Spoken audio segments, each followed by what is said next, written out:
ব্যাংকের অ্যাকাউন্টে আধার DBT link, যদিও এটা নতুন কিছু নয়, তারপরেও কিন্তু এটা বর্তমানে ট্রেন্ডিংয়ে চলছে। সরকারি যে কোনো ধরনের প্রকল্পের বেনিফিট নিতে আধার ডিবিটি লিঙ্ক থাকা বাধ্যতামূলক। বেশিরভাগ ব্যাংক অ্যাকাউন্ট হোল্ডারেরই কোনো না কোনো ব্যাংকে ডিবিটি লিঙ্ক রয়েছে। তার মধ্যে কিছু সংখ্যক অ্যাকাউন্ট হোল্ডার রয়েছে যাদের কোনো ব্যাংকে ডিবিটি লিঙ্ক নেই, অথবা অনেকেই চাইছেন এক ব্যাংক থেকে অন্য ব্যাংকে ডিবিটি লিঙ্কটি মুভ করতে। তো আজকের ভিডিওতে দেখাবো যে আপনার ডিবিটি লিঙ্ক রয়েছে কিনা, বা ডিবিটি লিঙ্ক কিভাবে করবেন, বা এক ব্যাংক থেকে অন্য ব্যাংকে কিভাবে মুভ করবেন তার সম্পূর্ণ প্রসেস দেখাবো। চ্যানেলে নতুন হলে অবশ্যই চ্যানেলটি সাবস্ক্রাইব করবেন এবং পাশে থাকা বেল বাটনে ক্লিক করে নোটিফিকেশন অল করে দেবেন। আর আপনি যদি ফেসবুক থেকে ভিডিওটি দেখেন তাহলে অবশ্যই পেজটি ফলো করে আপনজনদের শেয়ার করে ইনফরমেশন দেওয়ার চেষ্টা করবেন। তো চলুন ভিডিও শুরু করা যাক। ডিবিটি লিঙ্কটি করার জন্য মোবাইল অথবা কম্পিউটারে যে কোনো একটি ব্রাউজারে সার্চ বারে এসে লিখবো NPCI লিখে সার্চ করে দেব।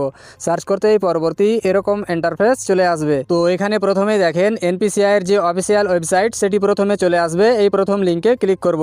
ক্লিক করতেই পরবর্তী এরকম একটি ইন্টারফেস চলে আসবে। তো এখান থেকে বাম দিকে উপরের দিকে দেখেন 3 ডট রয়েছে, এখানে ক্লিক করবেন। এখানে ক্লিক করতে কিছু অপশন শো হবে। এখান থেকে কাস্টমার বলে যে অপশনটি রয়েছে এখানে ক্লিক করবেন। তারপর নিচের দিকে দেখেন ভারত আধার সিডিং এনাবেলার, এখানে ক্লিক করবেন। ক্লিক করতেই পরবর্তী এরকম একটি পেজ আসবে। তারপর এটা একটু লোডিং হওয়ার পর এরকম ইরর চলে আসছে। অধিকাংশ মানুষই দিনের যে কোনো সময় ট্রাই করছে, তো এরকম ইরর চলে আসছে। তো এই সমস্যার সমাধান কিভাবে করবেন সেই প্রসেসটাই আজকের এই ভিডিওতে দেখাবো। তো সরাসরি আমরা মোবাইলের প্লে স্টোরটি ওপেন করব। তারপর সার্চ বারে গিয়ে লিখবো উমাং। উমাং লিখে সার্চ করলেই উমাং অ্যাপ্লিকেশনটি প্রথমে চলে আসবে। এটা এখান থেকে ইনস্টল করে নেব। অ্যাপ্লিকেশনটি ইনস্টল কমপ্লিট হয়ে গেলে এখানে ওপেনে ক্লিক করে অ্যাপ্লিকেশনটি ওপেন করে নেব। ওপেন করতেই পরবর্তী এরকম ইন্টারফেস চলে আসবে। এখান থেকে নেক্সটে ক্লিক করব। তারপর আবারও নেক্সটে ক্লিক করব। তারপর গেট স্টার্টে ক্লিক করব।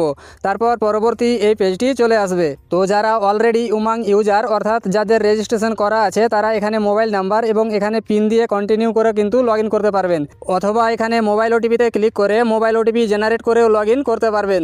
আর যারা প্রথমবার উমাং ব্যবহার করছেন তাদের জন্য নিচে দেখেন রেজিস্টার হেয়ার বলে একটি বাটন রয়েছে, এখানে ক্লিক করবেন। ক্লিক করতেই পরবর্তী এরকম ইন্টারফেস চলে আসবে। তো এখানে বলছে এন্টার ইওর মোবাইল নাম্বার, এখানে একটি মোবাইল নাম্বার ইনপুট করবেন। তারপর সিলেক্ট স্টেট, এখান থেকে আপনার রাজ্য বা স্টেট যেটা রয়েছে সেটা সিলেক্ট করবেন। তারপর এখানে একটি চেকবক্স রয়েছে, এটা টিক চিহ্ন করবেন। তারপর কন্টিনিউয়ে ক্লিক করবেন। কন্টিনিউয়ে ক্লিক করতেই আপনার দেওয়া মোবাইল নম্বরে একটি ওটিপি পাঠানো হবে। সেই ওটিপিটি এই ওটিপি ঘরে ইনপুট করবেন। তারপর ভেরিফাই ওটিপিতে ক্লিক করবেন। ভেরিফাই ওটিপিতে ক্লিক করতেই পরবর্তী এরকম ইন্টারফেস চলে আসবে। তো এখানে আপনাকে লোকেশন অ্যালাউ করতে বলছে, তো এখান থেকে লোকেশন অ্যালাউ করে দেবেন। তারপর পরবর্তী এই পেজটি চলে আসবে। এখানে আপনাকে 6 সংখ্যার পিন সেট করতে বলছে। পরবর্তী লগ ইনের জন্য আপনি মোবাইল নাম্বার আর পিন দিয়ে লগ ইন করতে পারবেন। এখানে 6 সংখ্যার একটি পিন ক্রিয়েট করবেন। তারপর সেম পিনটি আবারও কনফার্ম এমপিনের ঘরে ইনপুট করবেন। তারপর সাবমিটে ক্লিক করবেন। সাবমিটে ক্লিক করতে আপনার এমপিন